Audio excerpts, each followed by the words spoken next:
Stanwick Middle School sucked. Yeah, we all knew it. I bet even the teachers did.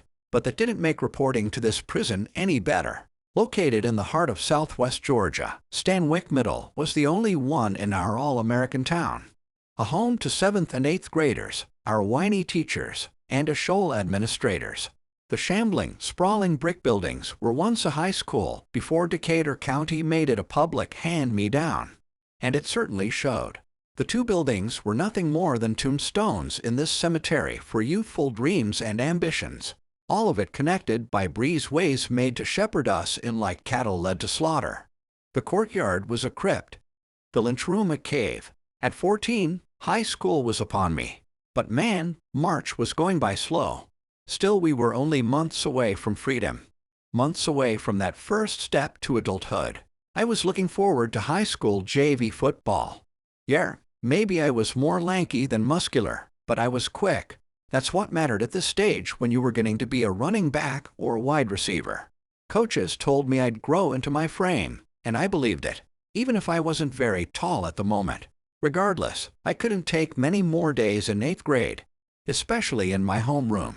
Back in the fall, they fired my favorite teacher, Mr. Fordham, supposedly over classroom management, or I guess, just not being a big enough dosh bag for the admin's liking. There were rumors, of course. He was a weird, wacky English teacher.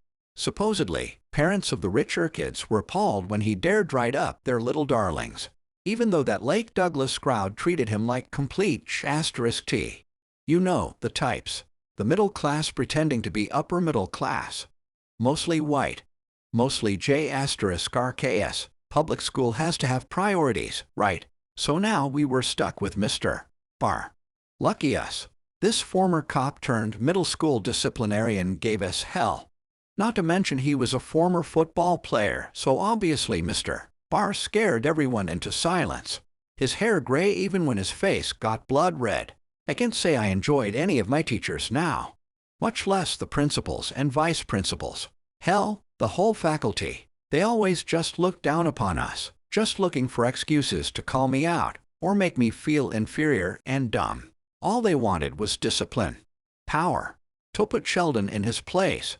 I can't even imagine how those assholes treated the lower-level classes. This Wednesday morning in March was no different than the previous 7 months of torture. I made my way into Mr. Barr's room, into those bland walls, the small windows barely noticeable in this claustrophobic city. I walked through the sea of preppy glares and admiring stares. My home room the top class on the Pearl team.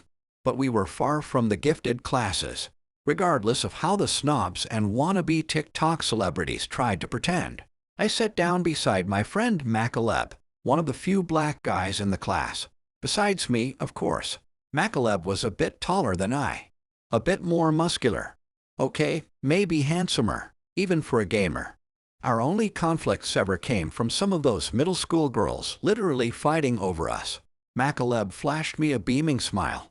Mr. Barr said we're just doing some quiz today. Readjusting my glasses, I faced him. What quiz? Seated in front of me, Alan turned around. He was a Hispanic kid with spiked black hair and glasses matching mine. And one of the few people I was cool with in my homeroom. Yeah, it's not even for a grade, Alan said. Sweet, I muttered. Do you know what it's about? McAleb asked Alan. No, Alan chuckled. I thought you did. I felt a hand hit me. Long, slender fingers I knew immediately. Turning, I came face to face with Messiah. A pretty girl, yeah. Not to mention my ex. You's late today, Sheldon, she said. A mischievous smile crossed her face. The purple hairband a perfect correlation to her purple braids. I was waiting on Mom, I said. Oh, Messiah exchanged grins with her best friend Denalia. A bigger but still pretty girl.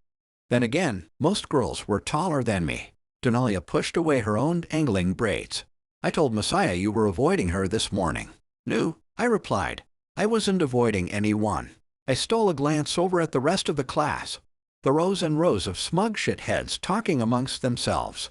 Either preppy posers or posers in general. I suppose being a football player, I could have fit into their fake cliques, but they weren't worth it. Not at the expense of McAleb, Messiah, and Alan. The outsiders I'd grown up with since kindergarten. Laughing, Messiah gave Denalia a light punch on the shoulder. Girl, shut up. She was getting jealous, Denalia joked. Oh shit, Sheldon, McAleb added. Unable to hide my smile, I threw my hands up. Man, I ain't dodging you, Messiah. Like a police siren interrupting our block party, that robotic shrill bell blared over the loudspeaker. Under Mr. Barr's cold glare, we all got quiet. We did the pledge. Listen to those trivial announcements. At 8 a.m. sharp, Mr. Barr stormed to the front of the room. All right, he boomed. The heavy stone tablet of papers were in his hands. We've got a quiz this morning. The class wanted to groan but couldn't. Not under Sheriff Barr's watch. With a flourish, he passed stacks of those sheets down each aisle. Now, this won't be for a grade, Mr. Barr continued. This is a school-wide survey. The chorus of crinkling papers continued.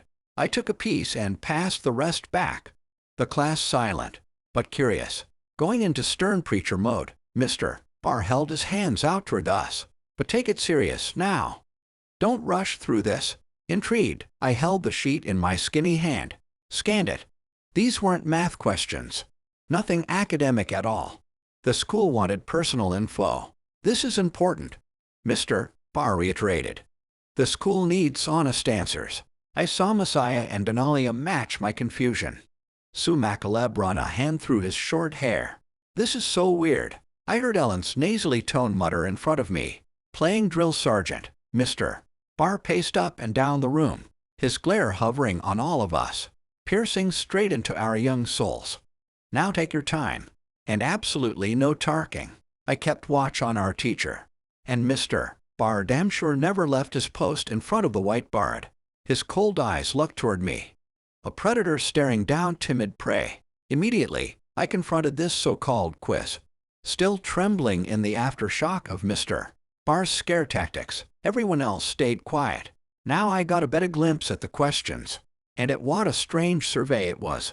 There was the usual shit about my race, my age, but there was more at play here. Questions my mom usually answered.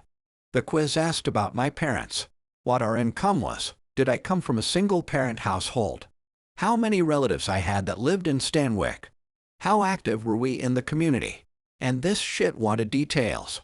I felt unsettling nerves hit me, both from the cold room and this invasive interrogation, all courtesy of Stanwyck Middle. Out of the corner of my eye, I saw Denalia raise her hand. Annoyed, Mr. Barr faced her. Yes, is this for the coronavirus? Denalia asked in her streetwise accent. Mr. Barr hesitated. Yeah. Messiah stole a nervous glance toward me. For once, her grin was gone. The chilling, cool demeanor returning, our teacher pointed toward Denalia's paper. Now get to work on that. Answer those questions.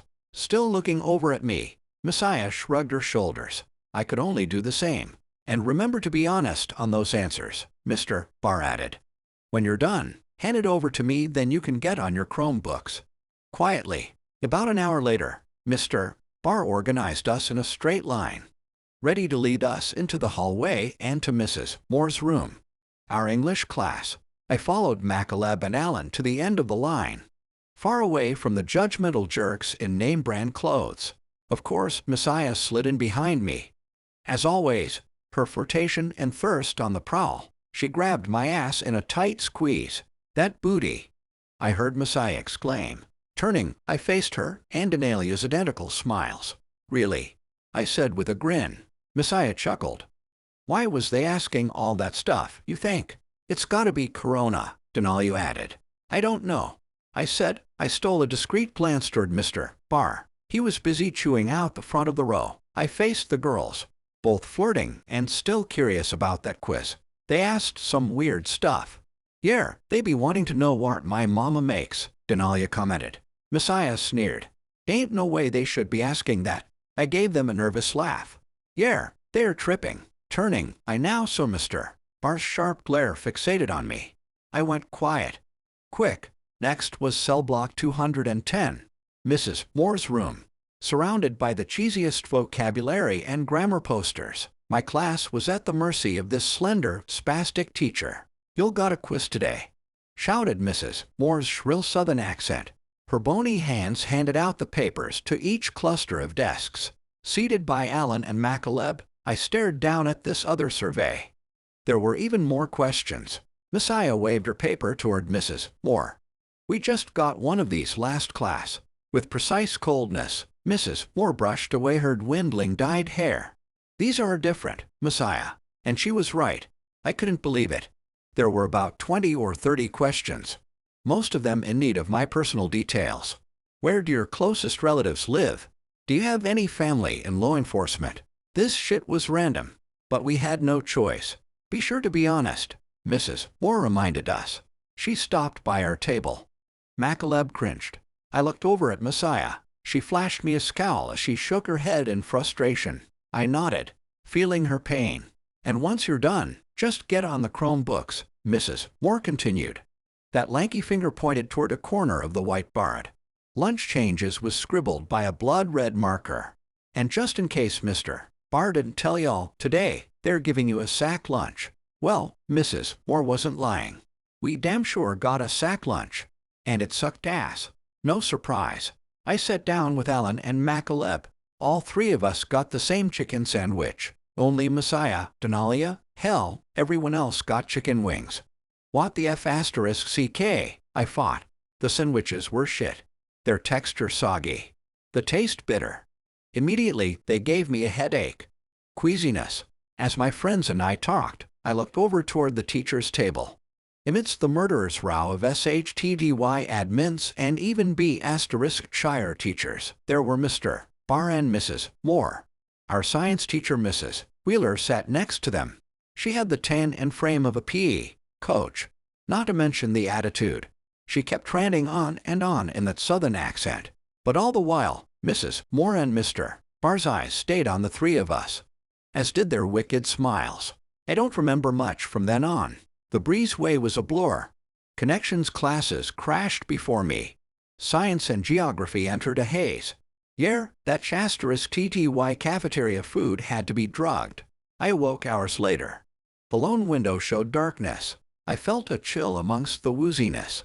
Here I was in the storage room. One I recognized from the end of the Pearl Team's hallway. A wide space occupied by derelict desks and chairs. Now I realized I was strapped down on one of those spare tables. My wrists and feet pulled out to the side, in torture rack fashion. The leather straps were hard, torn and faded with age. Panicking, I looked all around me.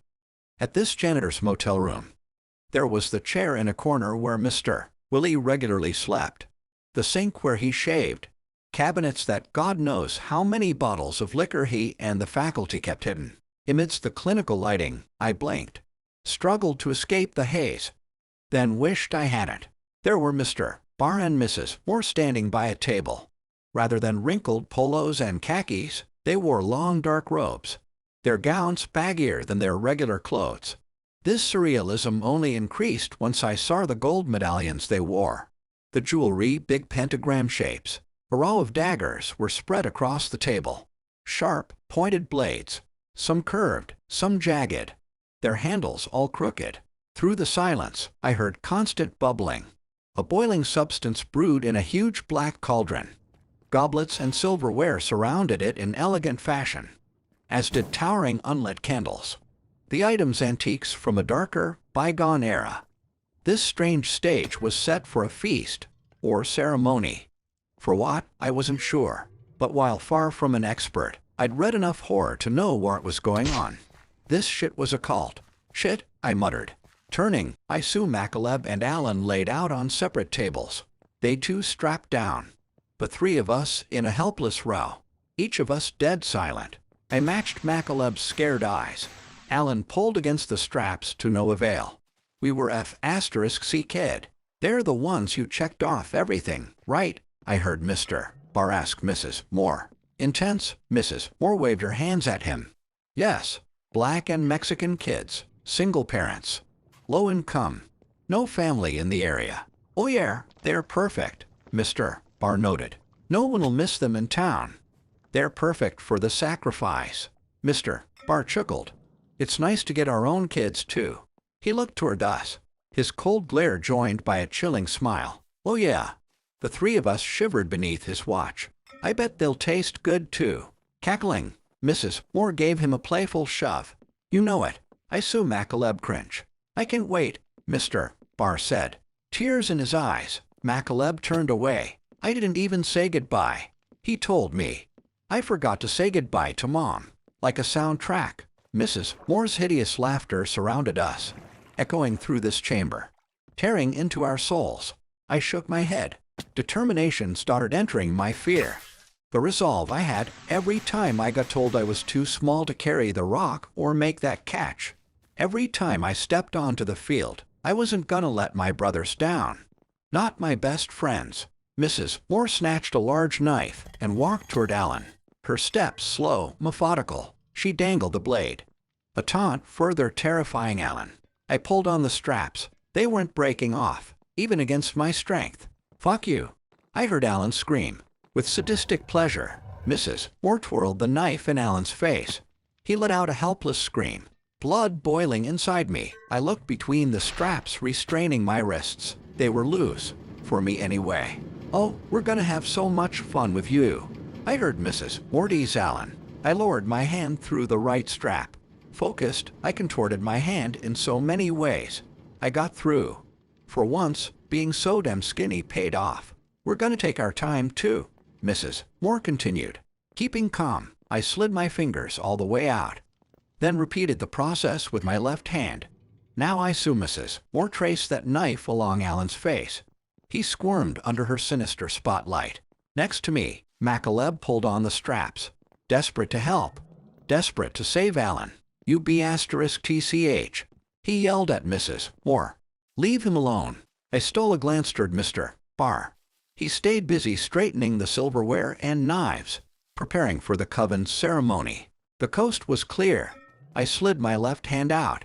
Still focused on Alan, Mrs. Moore continued her playful torture. She leaned in closer, a twinkle in her eyes. "You know why we gave you those quizzes? We had to be sure about y'all. Who we could kill. I was always fast. And now it was no different. I yanked those straps off my feet. We needed the ones Decatur County didn't want," I heard Mrs. Moore say. I looked over to see McAleb watching me. His tears began to fade. The smile appeared on his face. The welcome sight hyped my adrenaline. "The kids no one gave a shit about," Mrs. Moore continued. Discreet, I leaned in toward McAleb, just like how we always talked in class. "I'm getting us out of here," I whispered to him. Out of the corner of my eye, I saw Mr. Barr now turn around. Recognized that oh shit look on his face. Mr. Barr pointed at me. "Hey, get back in your seat, Sheldon." He shook his head. "Shit, I mean table." Alarmed, Mrs. Moore looked toward us. "What's going on?" I yelled and ran straight toward Mr. Barr. "Toward those weapons." "Get his ass," McAleb shouted. Mr. Barr lunged at me, the robes dangling off his arms. His glare as vicious as ever. But it was too quick, too athletic. I dodged his attack, grabbed the handles on that cauldron. The bubbling substance was murky, dark, not to mention so damn hot. "Grab that little shit," I heard Mrs. Moore screech. Out of breath, Mr. Barr staggered toward me. "Get back to your table." "Nope," I interrupted. Before Mr. Barr could threaten silent lunch, I threw the scalding substance in his face.